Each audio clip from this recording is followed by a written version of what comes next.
ಹರೇ ನಮಃ ಆಚಾರ್ಯ. ಶುರು ಮಾಡೋಣ ಆಚಾರ್ಯ. ಆಚಾರ್ಯ ನಮಸ್ಕಾರ ಆಚಾರ್ಯ.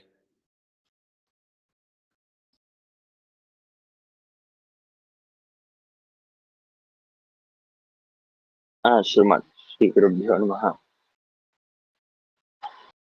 ಹರೇ ನಮಃ. ಕೇಳಿಸ್ತಾ ಇದೆಯಲ್ಲ ಆಚಾರ್ಯ? ಕೇಳಿಸ್ತಾ ಇದೆ ಆಚಾರ್ಯ. ಶ್ರೀ ಗುರುಭ್ಯೋ ನಮಃ ಪರಮ ಗುರುಭ್ಯೋ ನಮಃ ಶ್ರೀಮದಾನಂದ ತೀರ್ಥ ಭಗವತ್ಪಾದಾಚಾರ್ಯ ಗುರುಭ್ಯೋ ನಮಃ. ಕೃಷ್ಣಂ ರಾಮಂ ನಾರಸಿಂಹಂ ವ್ಯಾಸಂ ನತ್ವಾ ಗುರುನ್ನಪಿ ಜಗನ್ನಾಥಾಖ್ಯೇಚಿನ ಕ್ರಿಯತೆ ಸೂತ್ರದೀಪಿಕಾ ಅಭ್ರಮಂ ಮಂಗರಹಿತಂ ಮಜರಂ ವಿಮಲಂ ಚಿದಾನಂದತೀರ್ಥಪತಲಂ ಭಜೇ ತಾಪತ್ರಯಾಪಹಂ ಚಿತ್ರೈಪದೈಶ್ವರಂ ವೀರೈಃ ವಾಕ್ಯೇರ್ಮಾಣಕೈಃ ಕೃಪಾವಂ ಮೆಂಜಯಂತಿ ಭಾರತ ಶ್ರೀಧತೀರ್ಥವಾಕ್ ವಿದ್ಯಾಪೀಠವಿದಾತಾರಂ ಟೀಕಾಕೃತ್ಪಾದಮಂದಿರಾಂ ಶ್ರೀಮದಾಚಾರ್ಯ ಪರ್ಯಂತಾಂ ವಂದೇ ಗುರು ಪರಂಪರಾಂ. ವಿದ್ಯಾಪೀಠವಿದಾತಾರಂ ವಿದ್ಯಾವಾರಿಚಂದ್ರಂ ವಿದ್ಯಾರ್ಥಿವತ್ಸಲಂ ವಂದೇ ಮಹಾಮಹಿಮ ಸದ್ಗುರುಂ ಆಪಾದಮಣಿಪರ್ಯಂತಂ ಗುರುಣಾಮಾಕೃತಿಂ ಸ್ಮರೇತ್ಯೇನ ವಿಘ್ನಾಃ ಪ್ರಣಶ್ಯಂತಿ ಸಿದ್ಧಂತಿ ಚ ಮನೋರಥಾಃ. ಶ್ರೀ ಗುರುಭ್ಯೋ ನಮಃ. ಓಂ ಓಂ ಶುಗಸ್ಯ ತದನಾಧರ ಶ್ರವಣಾತ್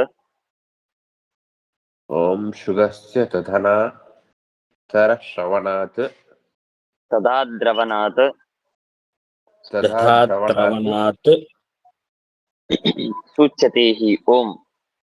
ಸೂಚ್ಯತೆ ಹಿ ಓಂ.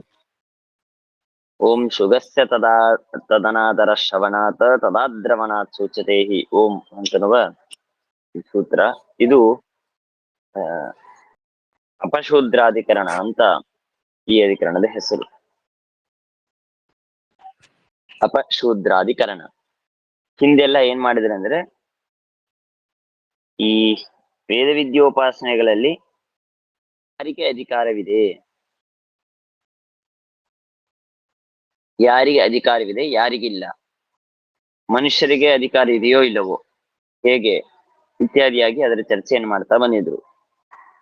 ಮಧ್ಯದಲ್ಲಿ ಮಧುವಿದ್ಯೆಯಲ್ಲಿ ಯಾರೇ ಅಧಿಕಾರ, ಅದರಲ್ಲಿ ಜೈಮಿನಿ ಋಷಿಗಳು ಏನು ಹೇಳ್ತಾರೆ, ವೇದವ್ಯಾಸಿಯವರ ಅವರ ಸಮ್ಮತಿ ಏನು ಇತ್ಯಾದಿಯಾಗಿ ಅದರ ವಿಚಾರ ಮಾಡ್ತಾ ಬಂದಿದ್ದೇವೆ. ಈಗ ಇಲ್ಲಿ ಹಿಂದೆ ಹೃದ್ಯಪೇಕ್ಷೆಯಾತು ಮನುಷ್ಯಾಧಿಕಾರತ್ವಾತ್ ಅಂತ ಒಂದು ಸೂತ್ರವು ಬಂತು. ಅಂದ್ರೆ ಮನುಷ್ಯರಿಗೆ ಅಧಿಕಾರವಿದೆ ಅಂತೂ ಒಂದು ಮಾತು ನಾವು ಹಿಂದೆ ಕೇಳಿದ್ದೇವೆ. ಈಗ ಹಾಗಾದ್ರೆ ಮನುಷ್ಯಾಧಿಕಾರಿಕವಾಗಿದೆ ಅಂತಂದ್ಬಿಟ್ರೆ ಶೂದ್ರರು ಮನುಷ್ಯರಲ್ವಾ? ಶೂದ್ರರು ಮನುಷ್ಯರೇ ಅಂದ ಮೇಲೆ ಈ ವೇದ ವಿದ್ಯೆಯಲ್ಲಿ ಮನುಷ್ಯರಿಗೆ ಅಧಿಕಾರವಿದೆ ಅಂತಂದ್ಮೇಲೆ ಮನುಷ್ಯರಾದಂತಹ ಶೂದ್ರರಿಗೂ ಅಧಿಕಾರ ಬರಲಿ ಅಂದ ಮೇಲೆ ವೇದ ವಿದ್ಯೋಪಾಸನೆಗೆ ಶೂದ್ರರು ಅಧಿಕಾರಿಗಳು ಅಂತ ಸಮಸ್ಯೆ ಬಂತು. ದೇವತೆಗಳಿಗೆ ಹೇಗೆ ವಿಶಿಷ್ಟ ಬುದ್ಧಿಯಾದಿ ಯೋಗ ಅಂತ ಹಿಂದೆ ಹೇಳಿದ್ರಲ್ವ, ಆ ವಿಶಿಷ್ಟ ಬುದ್ಧಿಯಾದಿಗಳ ಸಂಬಂಧವಿದು ದೇವತೆಗಳಿಗೆ ಬರುವಂತೆ ಶೂದ್ರರಿಗೂ ಬರುತ್ತೆ ಅಂದ್ಮೇಲೆ ಯಾಕೆ ಶೂದ್ರರು ವೇದ ವಿದ್ಯೋಪಾಸನೆ ಮಾಡಬಾರದು? ಮಾಡ್ಲಿ ಅಂತ ಪ್ರಶ್ನೆ ಬಂದ್ರೆ ಅದಕ್ಕೆ ಅಲ್ಲ, ಹಾಗಲ್ಲ. 3ನೇ ಅಧ್ಯಾಯದಲ್ಲಿ ಒಂದು ಸೂತ್ರ ಬರುತ್ತೆ, ಓಂ ಅಧ್ಯಯನ ಮಾತ್ರವತಃ ಓಂ ಅಂತ ಸೂತ್ರ. ಅಂದ್ರೆ ಉಪನಯನ ರಹಿತರಾದಂಥವ್ರು ಯಾರಿದ್ದಾರೋ ಅವರಿಗೆ ಅಧಿಕಾರವಿಲ್ಲ. ಓಂಕಾರಾದಿಗಳನ್ನು ಉಚ್ಚಾರಣೆ ಮಾಡುವ, ಒಟ್ಟಾರೆ ವೇದದಲ್ಲಿ ವೇದ ವಿದ್ಯೋಪಾಸನೆಗೆ ಪ್ರವೇಶ ಸಿಗಬೇಕಂದ್ರೆ ಉಪನಯನ ಆಗಬೇಕು. ಅಧ್ಯಯನ ಮಾತ್ರವತಃ ಯಾರಿಗೆ ಉಪನಯನವಿಲ್ಲವೋ ಅವರಿಗೆ ಅಧಿಕಾರವಿಲ್ಲ ಅಂತ 3ನೇ ಅಧ್ಯಾಯದಲ್ಲಿ ಹೇಳ್ತಾರೆ. ಅಂದಮೇಲೆ ಶೂದ್ರರಿಗೆ ಉಪನಯನವಿಲ್ಲ ಅಂತಂದ್ಮೇಲೆ ಶೂದ್ರರು ಅಧಿಕಾರಿಗಳಲ್ಲ ಅಂತ ಹೇಳಬಹುದಲ್ಲ ಅಂತ ಪ್ರಶ್ನೆ ಮಾಡಿದ್ರೆ ಹಾಗಲ್ಲ. ಒಂದು ಪ್ರಸಂಗವಿದೆ ಛಾಂದೋಗ್ಯದಲ್ಲಿ, ಶೂದ್ರರಿಗೆ ಒಂದು ವೇದ ವಿದ್ಯೋಪಾಸನೆ ಮಾಡಿದ್ದು ಕಂಡಿದೆ. ಶೂದ್ರರಿಗೆ ಅಂದ್ರೆ ಪೌತ್ರಾಯಣರು, ಇಲ್ಲೊಂದು ಕಥೆ ಇದೆ, ನಾನು ಹೇಳ್ತೇನೆ. ಶೂದ್ರರಿಗೆ ವೇದ ವಿದ್ಯೋಪಾಸನೆ ಮಾಡಿದ್ದು ಅಂತಹ ಒಂದು ಉದಾಹರಣೆ ಇದೆ. ಅದನ್ನು ನೋಡಿಕೊಂಡು ನಾವು ಉಪನಯನ ಇಲ್ಲದೆ ಇದ್ದರೂ ಅಂದರೆ ಶೂದ್ರರಾಗಿದ್ದರೂ ಕೂಡ ಅವರಿಗೆ ವೇದ ವಿದ್ಯೋಪಾಸನೆಗೆ ಅಧಿಕಾರವಿದೆ ಅಂತ ಹೇಳೋಣ.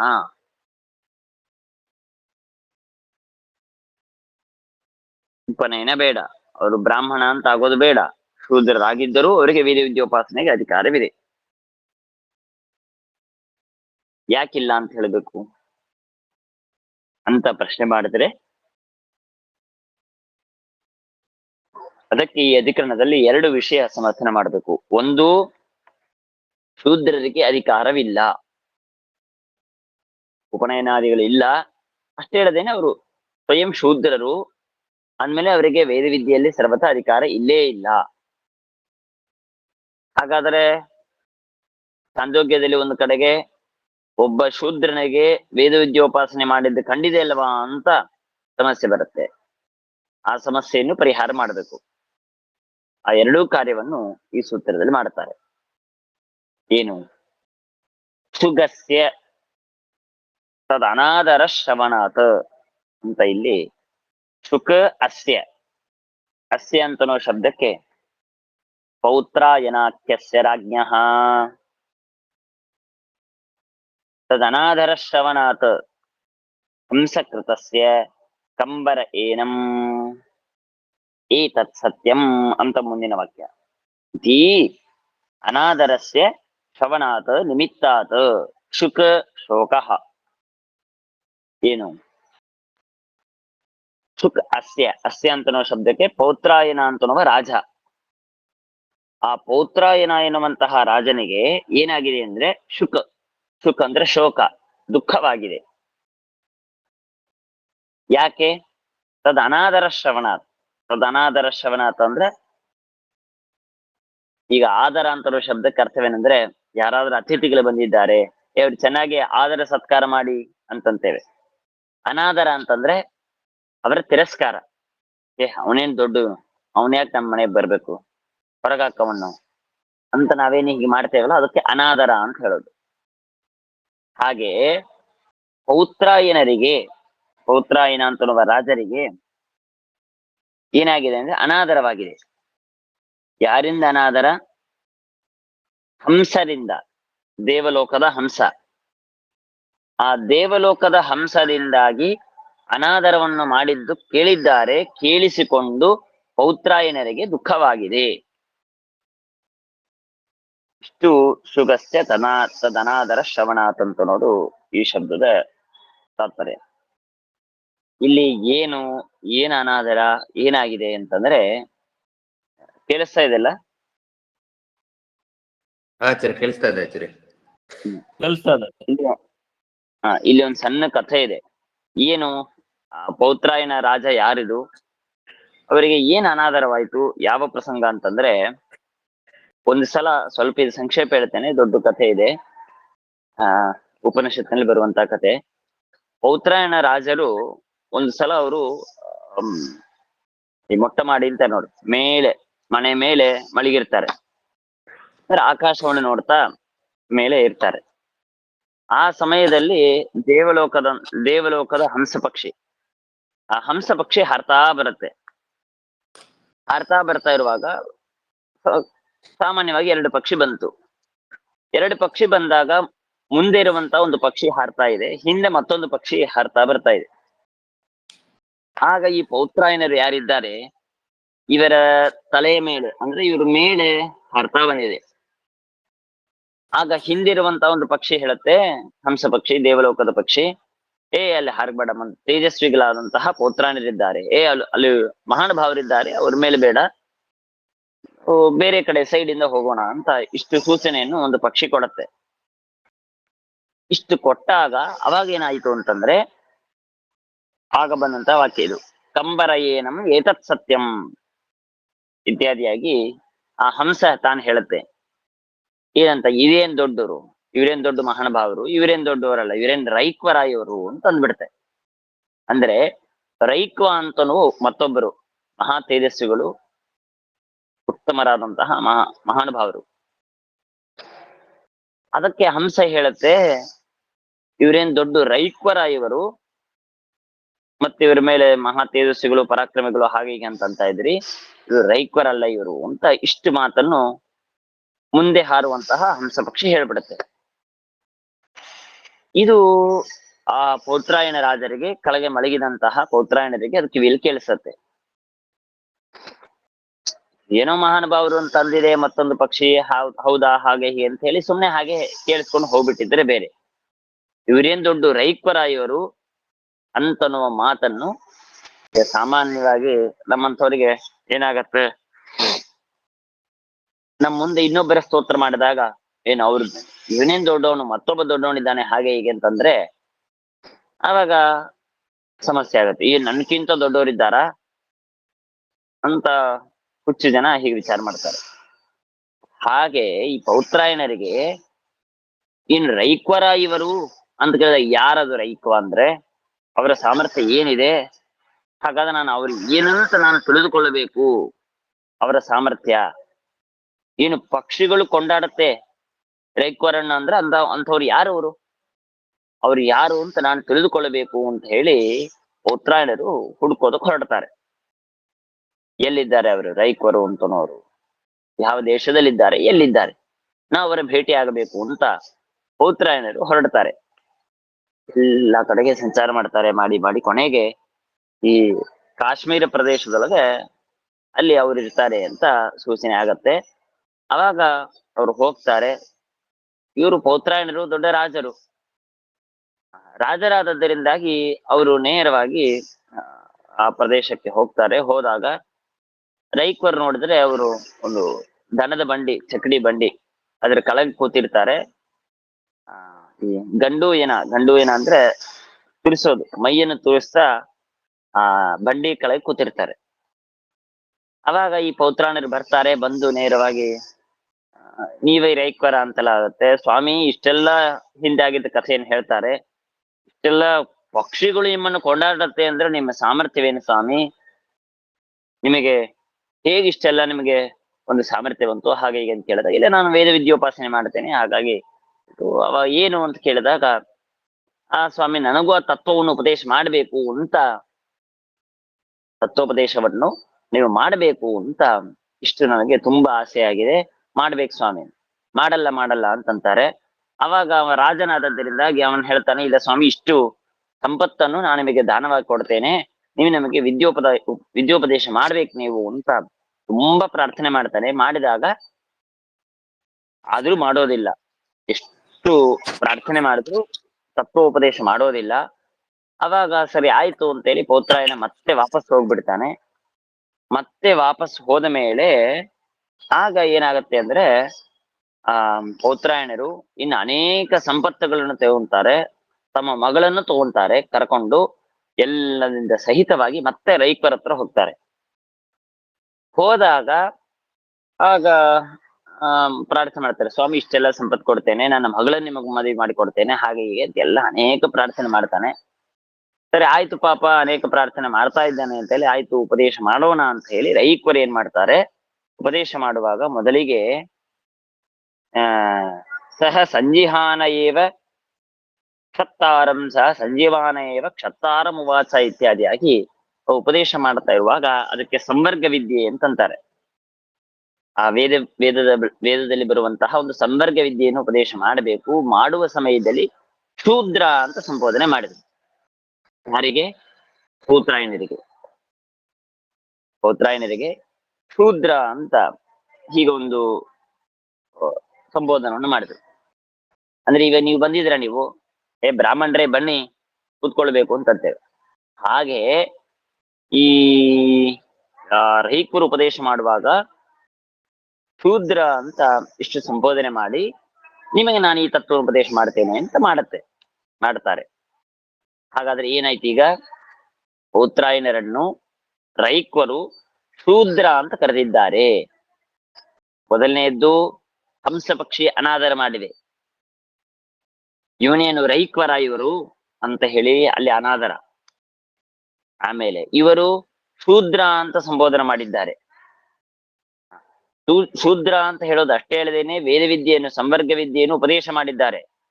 ಅದನ್ನು ಪೌತ್ರಾಯಣರು ಕಿವಿಯಲ್ಲಿ ಕೇಳಿಸಿಕೊಂಡಿದ್ದಾರೆ. ಆಮೇಲೆ ಇದರ ಅರ್ಥವೇನು? ಒಬ್ಬ ಶೂದ್ರನಿಗೆ ವೇದ ವಿದ್ಯೆಯಲ್ಲಿ ಉಪದೇಶವನ್ನು ಮಾಡೋದಕ್ಕಾಗಿ ಅವರ ಅಧಿಕಾರಿಗಳು, ಅವರು ವೇದ ವಿದ್ಯೆ ಉಪಾಸನೆ ಮಾಡಬಹುದು ಅಂತ ಆಯ್ತು. ಆಯ್ತಲ್ಲ, ಹೀಗೆ ಏನಂತಾರೆ, ಇದನ್ನು ನೋಡಿಕೊಂಡು ಶೂದ್ರರಿಗೆ ವೇದ ವಿದ್ಯೋಪಾಸನೆಗೆ ಅಧಿಕಾರವಿದೆ ಅಂತ ತಿಳಿದುಕೊಳ್ಳಬೇಕು ಅಂತ ಇಷ್ಟು ನಮಗೆ ಪೂರ್ವ ಪಕ್ಷವಾಗಿ ಈ ಅಧಿಕರಣಕ್ಕೆ ವಿಷಯ. ಈಗ ಈ ವಾಕ್ಯಾರ್ಥ ನೋಡಿ. ಅಸ್ಯ ಪೌತ್ರಾಯನಾಖ್ಯಸ್ಯ ರಾಜ್ಞಃ, ಪೌತ್ರಾಯನ ಅಂತನ್ನುವ ರಾಜರಿಗೆ ತದನಾದರ ಶ್ರವಣಾತ್ ಹಂಸಕೃತಸ್ಯ ಕಂಬರ ಏನಂ ಇತಿ ಅನಾದರಸ್ಯ ಶ್ರವಣಾತ್ ನಿಮಿತ್ತಾತ್ ಕಂಬರ ಏನಂ ಏತತ್ ಸತ್ಯಂ ಇತ್ಯಾದಿಯಾಗಿ ಅನಾದರ ಮಾಡಿದಂತಹ ನಿಮಿತ್ತದಿಂದಾಗಿ ಶೋಕಃ ಹಂಸ ಪಕ್ಷಿ ಹೀಗೆ ಹೇಳಿದಾಗ, ಇವರೇನ ರೈಕ್ವರಾಯವರು ಅಂತ ಹೀಗೆ ಹೇಳಿದಾಗ ಅದಕ್ಕೆ ಶೋಕವಾಯಿತು.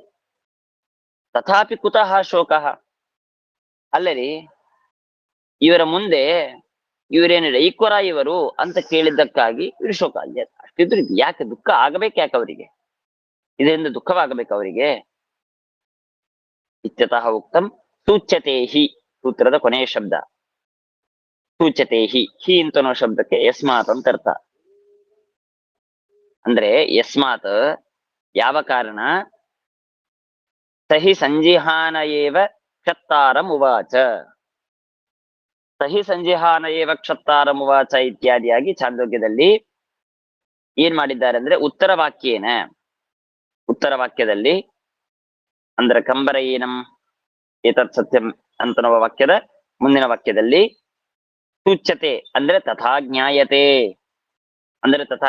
ಅಂದ್ರೆ ಹಂಸ ಪಕ್ಷಿ ತಾನು ಈ ಪೌತ್ರಾಯನರಿಗೆ ಮಾಡಿದ ಒಂದು ಅನಾದರದಿಂದಲೇನೆ ಇವರಿಗೆ ದುಃಖವಾಗಿದೆ ಎಂದು ಮುಂದಿನ ವಾಕ್ಯದಲ್ಲೂ ಸ್ಪಷ್ಟವಾಗಿದೆ.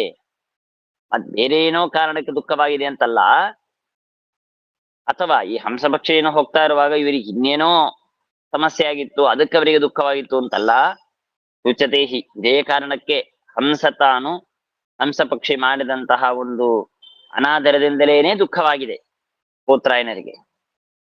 ತಸ್ಮಾತ್ ಶೋಕಃ ಅಸ್ಮಾದೇವ ನಿಮಿತ್ತಾತ್, ಆದ್ದರಿಂದಾಗಿ ಶೋಕ ಅಂದ್ರೆ ದುಃಖ, ಆ ದುಃಖವು ಈ ಅನಾದರ ನಿಮಿತ್ತದಿಂದಲೇನೆ ಆಗಿದೆ.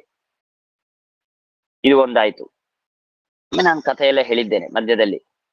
ಅದಕ್ಕೆ ವಿಚಾರ ಮಾಡಿದ್ರು, ರೈಕ್ವರು ಎಲ್ಲಿದ್ದಾರೆ ಹಾಗೆ ಹೀಗೆ ಹುಡ್ಕೋಣ, ಹೋದ್ರು ಬಂದ್ರು, ಮತ್ತೆ 2ನೇ ಬಾರಿ ಹೋದ್ರು, ಎಲ್ಲ ಸಂಪತ್ತನ್ನು ಕೊಡ್ತೇನೆ ಅಂತಂದ್ರು. ಇಷ್ಟೆಲ್ಲ ಮಾಡಿದ ಮೇಲೆ ಪಾಪ ಇಷ್ಟೆಲ್ಲ ತತ್ವೋಪದೇಶ ಮಾಡೋದಕ್ಕಾಗಿ ಮಾಡಿಸ್ಕೊಳ್ಬೇಕು ಅಂತ ಇಚ್ಛೆ ಪಟ್ಟಿದ್ದಾನೆ ಅಂತ ಹೇಳಿ ತತ್ವೋಪದೇಶವನ್ನು ಮಾಡುವ ಸಮಯದಲ್ಲಿ ರಾಜ ರೈಕ್ವೇನ ಋಷಿನ ಶೂದ್ರ ಇತಿ ಸಂಬೋಧಿತ, ಉಪದೇಶ ಮಾಡುವ ಸಮಯದಲ್ಲಿ ಶೂದ್ರ ಅಂತ ಕರೆದು ಬಿಟ್ರು. ಶೂದ್ರ ಅಂತ ಯಾಕೆ ಕರಿಬೇಕು? ಶೂದ್ರ ಇದ್ದಿದ್ದಕ್ಕೆ ಶೂದ್ರ ಅಂತ ಕರಿಬೇಕು. ಹಾಗೆ ರೈಕ್ವರು ಸಂವರ್ಗ ವಿದ್ಯೆಯನ್ನು ಉಪದೇಶ ಮಾಡುವಾಗ ಪೌತ್ರಾಯನರಿಗೆ ಶೂದ್ರ ಅಂತ ಅಂದ್ಬಿಟ್ರು. ರೈಕ್ವೇನ ಋಷಿನ, ರೈಕ್ವ ಋಷಿಗಳಿಂದ ಶೂದ್ರೇತಿ ಸಂಬೋಧಿತ, ಶೂದ್ರ ಅಂತ ಸಂಬೋಧನೆ ಮಾಡಿಬಿಟ್ಟಿದ್ದಾರೆ. ಇಲ್ಲಿ ನಮಗೆ ಸಮಸ್ಯೆ ಬಂತು. ಅಂದ್ಮೇಲೆ ಶೂದ್ರರಿಗೆ ವಿದ್ಯೋಪದೇಶ ಮಾಡಿದ್ದಾರೆ ಅಂದ್ಮೇಲೆ ವೇದ ವಿದ್ಯೆಯಲ್ಲಿ ಅಧಿಕಾರ ಶೂದ್ರರಿಗೆ ಉಂಟು. ಹೇಗೆ ದೇವತೆಗಳಿಗೆ ಇತ್ಯಾದಿಗಳಿಗೆ ಹೇಳಿದ್ರು ಹಾಗೆ ಶೂದ್ರರಿಗೂ ಉಂಟು ಅಂತ ಸಮಸ್ಯೆ ಬಂದ್ರೆ ಅದಕ್ಕೆ ಆದ್ರೂ ಹಾಗಲ್ಲ. ಈಗ ಇವರನ್ನು ಶೂದ್ರ ಅಂತ ಕರೆದಿದ್ದಕ್ಕೆ ಕಾರಣವೇನು? ಶೂದ್ರ ಜಾತಿ, ಶೂದ್ರರೇನಿದ್ದಾರೆ ಅವರನ್ನು ನಾವು ಶೂದ್ರ ಅಂತ ಕರೆದಿದ್ದಲ್ಲ, ಅದನ್ನು ನೋಡಿಕೊಂಡು ಶೂದ್ರ ಅಂತ ಕರೆದಿದ್ದಲ್ಲ. ಈಗ ಉದಾಹರಣೆಗೆ ಗೋವಿಂದ ಅಂತಂದ್ರು. ಗೋವಿಂದ ಅಂತ ಶಬ್ದಕ್ಕೆ ಅನೇಕ ಅರ್ಥವಿದೆ. ಅದರಲ್ಲಿ ಗೋವಿಂದ ಶಬ್ದಕ್ಕೆ ಯೋಗವೇನು, ರೂಢಿ ಏನು? ಯೋಗ ಅಂದ್ರೆ ಪ್ರಕೃತಿ ಪ್ರತ್ಯಯಗಳ ಅರ್ಥ ಇದು ಯೋಗ. ಗೋಭಿಹಿ ವಿಂದತೆ, ಗೋಭಿಹಿ ಅಂದ್ರೆ ಜ್ಞಾನಿಗಳು, ಜ್ಞಾನಿಗಳಿಂದ ಯಾರು ವಂದ್ಯನೋ ಅವನು ಗೋವಿಂದ. ದೇವರಿಗೆ ನಾವು ಗೋವಿಂದ ಅಂತ ಕರೆದ್ರೆ ಏನು? ಜ್ಞಾನಿಗಳಿಂದ ಅವನು ವಂದ್ಯ, ಅವನು ಗೋವಿಂದ. ನನ್ನ ಹೆಸರು ಗೋವಿಂದ ಅಂತ ಕರೆದಿದ್ದಾರೆ ಅಂದ್ರೆ ನಾನು ಗೋವಿಂದ ಅಂದ್ರೆ ನನ್ಗೆ ಎಲ್ಲಾ ಜ್ಞಾನಿಗಳು ನಮ್ಗೆ ನಮಸ್ಕಾರ ಮಾಡ್ತಾರೆ ಅಂತ ಇರ್ತವ? ಅಲ್ಲ, ನನಗೆ ಗೋವಿಂದ ಅಂತ ಹೆಸರಿಟ್ಟಿದ್ದು ರೂಢಿ. ನಮ್ಮಪ್ಪ ನನಗೆ ಗೋವಿಂದ ಅಂತ ಹೆಸರಿಟ್ಟಿದ್ದಾರೆ, ಹಾಗಾಗಿ ನಾನು ಗೋವಿಂದ ಗೋವಿಂದ ಅಂತೆಲ್ಲ ಕರಿತಾ ಬಂದಿದ್ದಾರೆ. ಇದು ರೂಢಿ. ಹಾಗೆ ಶೂದ್ರರನ್ನು ಶೂದ್ರ ಅಂತ ಕರೆಯೋದಕ್ಕೆ ರೂಢಿ.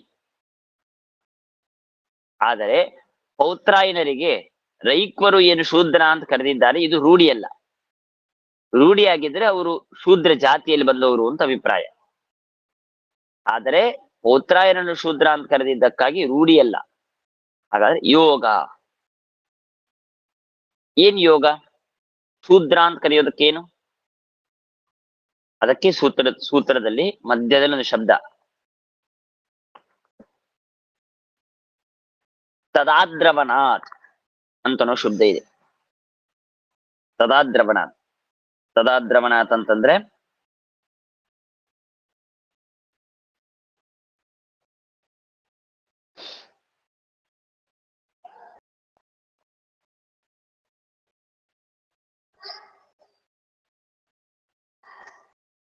ತತ್ ಅಂತನೋ ಶಬ್ದಕ್ಕೆ ತಸ್ಯ ಅಂತ ಮಾಡ್ಕೊಳ್ಬೇಕು.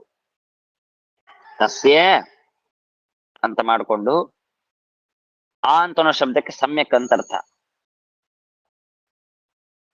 ಆ ಸಮ್ಯಕ್ ದ್ರವಣಾತ್ ಅಂದ್ರೆ ಅತಿ ಶೀಘ್ರವಾಗಿ ಓಡಿದ್ದಾರೆ. ಹಂಸ ಪಕ್ಷಿ ಅನಾದರ ಮಾಡಿದೆ, ಅದನ್ನು ಕೇಳಿಸಿಕೊಂಡಂತಹ ಮೈತ್ರಾಯಣರು ತಸ್ಯ ಆ ದ್ರವಣಾತ್ ಅಂಥವರು ಅತಿ ಶೀಘ್ರವಾಗಿ, ದ್ರವಣ ಅಂತಂದ್ರೆ ಓಡೋದು, ಹೀಗೆ ಓಡು ಹೋಗಿದ್ದಾರೆ ಅಂತನೋ ಕಾರಣಕ್ಕಾಗಿ, ಅಷ್ಟು ವೇಗದಿಂದ ಬಂದಿದ್ದೀರಾ ಪೌತ್ರಾಯಣರೇ ಅಂತನೋ ಕಾರಣಕ್ಕಾಗಿ ಶೂದ್ರ ಅಂತ ಶಬ್ದ ಪ್ರಯೋಗವನ್ನು ಮಾಡಿದ್ದಾರೆ. ಹೊರತು ಅಂತ್ಯ ಜಾತಿಯಲ್ಲಿ ಬಂದಿದ್ದಾರೆ ಅಂತನೋ ಕಾರಣಕ್ಕಾಗಿ, ಅಥವಾ ತದಾದ್ರವಣಾತ್ ಅಂತ ಅನ್ನೋದಕ್ಕೆ ತಯಾ ಆ ದ್ರವಣಾತ್ ಹೀಗೂ ಮಾಡ್ತಾರೆ. ತಯ ಅಂತಂದ್ರೆ ಶೋಕದಿಂದ, ಸುಖಸ್ಯ ಅಂತನೋ ಕಡೆಗೆ ಅಸ್ಯ ಶೋಕ ಅಂತಂದಿರಲ್ವಾ. ಸೊ ತಯ ಅಂತಂದ್ರೆ ಶೋಕದಿಂದ, ಆ ಚೆನ್ನಾಗಿ, ದ್ರವಣಾತ್ ಓಡಿ ಬಂದಿದ್ದಾರೆ ಎನ್ನೋ ಕಾರಣಕ್ಕಾಗಿ ಶೂದ್ರ ಅಂತ ಕರೆದಿದ್ದಾರೆ. ಅಂದ್ರೆ ಶೂದ್ರ ಜಾತಿಯಲ್ಲಿ ಇದ್ದಿದ್ದಕ್ಕಾಗಿ ಶೂದ್ರ ಅಂತ ಕರೆದಿದ್ದಲ್ಲ. ಮತ್ತೆ ಶೂದ್ರ ಅಂತ ಯಾಕೆ ಕರೆದ್ರು? ತದಾದ್ರವಣಾತ್ ಅಂದ್ರೆ ತಯಾ ಆ ದ್ರವಣಾತ್, ಶೋಕದಿಂದ ಚೆನ್ನಾಗಿ ಓಡಿ ಬಂದಿದ್ದಾರೆ ಅಂತ ನಾವು ಕಾರಣಕ್ಕಾಗಿ ಶೂದ್ರ ಅಂತ ಕರೆದಿದ್ದೇವೆ. ಅಂದ ಮೇಲೆ ಏನಾಯ್ತು? ಪೌತ್ರಾಯನರಿಗೆ ರೈಕ್ವರು ವೇದವಿದ್ಯೋಪಾಸನೆ ಉಪದೇಶವನ್ನು ಮಾಡಿದಾಗ, ಸಂವರ್ಗ ವಿದ್ಯೆಯನ್ನು ಉಪದೇಶ ಮಾಡಿದಾಗ ಶೂದ್ರರಿಗೆ ವಿದ್ಯೋಪದೇಶ ಮಾಡಿದಂತೆ ಅರ್ಥವಾ? ಶೂದ್ರ ಅಂತ ಬಾಯಿಂದ ಕರೆದಿದ್ದಾರೆ ಅನ್ನ ಮಾತ್ರಕ್ಕೆ ಅವರು ಶೂದ್ರ ಆಗಬೇಕು ಅಂತಿಲ್ಲ. ಶೂದ್ರ ಅಂತ ಯಾಕೆ ಕರೆದಿದ್ದಾರೆ? ತದಾದ್ರವಣಾತ್ ತಯಾ ಆ ದ್ರವಣಾತ್, ಶೋಕದಿಂದ ಓಡಿ ಬಂದಿದ್ದಾರೆ ಅಂತನೋ ಕಾರಣಕ್ಕಾಗಿ ಯೋಗಾರ್ಥವನ್ನು ಇಟ್ಟುಕೊಂಡು, ಹೇಗೆ ನಾವು ಗೋವಿಂದ ಅಂತನೋ ಶಬ್ದಕ್ಕೆ ಜ್ಞಾನಿಗಳಿಂದ ವಂದ್ಯನಾದದ್ದರಿಂದ ಗೋವಿಂದ ಅಂತ ದೇವರಿಗೆ ಯೋಗದಿಂದ ಕರಿತೇವೆ, ಹಾಗೆ ಶೂದ್ರ ಶಬ್ದದ ಯೋಗ, ಶೂದ್ರ ಶಬ್ದಕ್ಕೆ ರೂಢಿ ಶೂದ್ರರಲ್ಲಿ, ಶೂದ್ರ ಜಾತಿಯಲ್ಲಿ. ಯೋಗ ಶೋಕದಿಂದ, ದುಃಖದಿಂದ ಬೇಗ ಚೆನ್ನಾಗಿ ಓಡಿ ಬರುವಂತವ್ರು ಯಾರೋ ಅವ್ರಿಗೂ ಶೂದ್ರ ಅಂತ ಕರಿಬಹುದು. ಒಂದೇ ಶಬ್ದಕ್ಕೆ ಒಂದೇ ರೀತಿಯಾಗಿ ಅರ್ಥ ಇರಬೇಕು ಅಂತಿಲ್ಲ. ಹಾಗೆ ಯೋಗಾರ್ಥವನ್ನು ಇಟ್ಟುಕೊಂಡು ರೈಕ್ವರು ಪಾಪ ಇವರನ್ನು ಶೂದ್ರ ಅಂತ ಕರೆದಿದ್ದಾರೆ. ಹೊರತು ಅದಕ್ಕೆ ಮುಂದಿನ ವಾಕ್ಯದಲ್ಲಿ ನತು ವರ್ಣಾವರತ್ವಾಭಿಪ್ರಾಯೇನ, ವರ್ಣಾವರ ಅಂತಂದ್ರೆ ಜಾತಿಯಲ್ಲಿ ನೀಚರು, ಅಂತ್ಯ ಜಾತಿ, ಅದನ್ನಿಟ್ಟುಕೊಂಡು ಶೂದ್ರ ಅಂತ ಕರೆದಿದ್ದಲ್ಲ.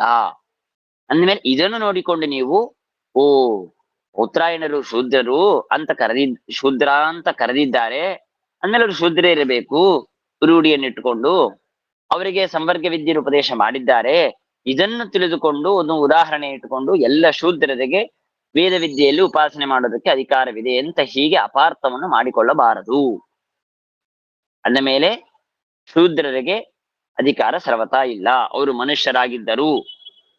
ಅಧ್ಯಯನ ಮಾತ್ರವತಃ ಅಂತನ್ನುವ 3ನೇ ಅಧ್ಯಾಯದಲ್ಲಿ ಉಪನಯನಾದಿ ಸಂಸ್ಕಾರ ಇಲ್ಲದೇ ಇದ್ದವರು ಅಧ್ಯಯನ ಮಾಡಬಾರದು ಅಂತ ಹೇಳಿದ್ದಕ್ಕೆ ವಿಪರೀತವಾಗಿ ಉಪನಯನಾದಿಗಳು ಇಲ್ಲದೇ ಇದ್ದರು ಇಲ್ಲೊಂದು ಉದಾಹರಣೆ ಕಂಡಿದೆ, ಹಾಗಾಗಿ ಶೂದ್ರರು ವೇದ ವಿದ್ಯೆಯಲ್ಲಿ ಉಪಾಸನೆ ಮಾಡಬಹುದು ಅಂತ ಹೀಗೆ ವಿಪರೀತವಾದ ಒಂದು ಸ್ಟೇಟ್ಮೆಂಟ್ ಅನ್ನು ತಿಳಿದುಕೊಳ್ಳಬಾರದು ಅಂತ ಇಷ್ಟ ಹೇಳುತ್ತೆ. ತಥಾಚ ಕೊನೆಯ ವಾಕ್ಯ ನ ಏತ ಜ್ಞಾಪಕ ಬಲೇನ ಶೂದ್ರಸ್ಯ ವೇದ ವಿದ್ಯಾಧಿಕಾರ ಮಂತವ್ಯ ಇತಿ ಭಾವ. ಹಾಗಾಗಿ ಏತಜ್ಞಾಪಕ ಬಲೇನ ಅಂದ್ರೆ ಈ ಒಂದು ಪೌತ್ರಾಯನರ ದೃಷ್ಟಾಂತವನ್ನು ಇಟ್ಟುಕೊಂಡು ಅದನ್ನು ನೋಡಿಕೊಂಡು ರೈಕ್ವರು ಉಪದೇಶ ಮಾಡಿದ್ದನ್ನು ತಿಳಿದುಕೊಂಡು ಶೂದ್ರರಿಗೂ ವೇದ ವಿದ್ಯೆಯಲ್ಲಿ ಅಧಿಕಾರವಿದೆ ಅಂತ ಸರ್ವತಾ ತಿಳಿಯಬಾರದು. ಅವರು ಶೂದ್ರರೇ ಅಲ್ಲ, ಯಾಕೆ ಶೂದ್ರ ಅಂತ ಕರೆದಿದ್ದಾರೆ ಅದಕ್ಕೆ ಅರ್ಥ ಬೇರೆ ಇದೆ. ಹಾಗಾಗಿ ಅವರು ವಿದ್ಯೋಪಾಸನೆ ಮಾಡಿದ್ದಾರೆ, ಅದು ಶ್ರವಣ ಮಾಡಿದ್ದಾರೆ ಅಷ್ಟೇ ಹೊರತು ಶೂದ್ರರಿಗೆ ಸರ್ವತಾ ಅಧಿಕಾರವಿಲ್ಲ ಅಂತ ಇಷ್ಟು ಇಲ್ಲಿ ತಿಳಿಸಿದ್ದಾರೆ. ಮುಂದಿನ ಸೂತ್ರದಲ್ಲಿ ಹಾಗಾದ್ರೆ ಅವನು ಶೂದ್ರ ಅಲ್ಲ ಅಂದ್ರೆ ಏನು?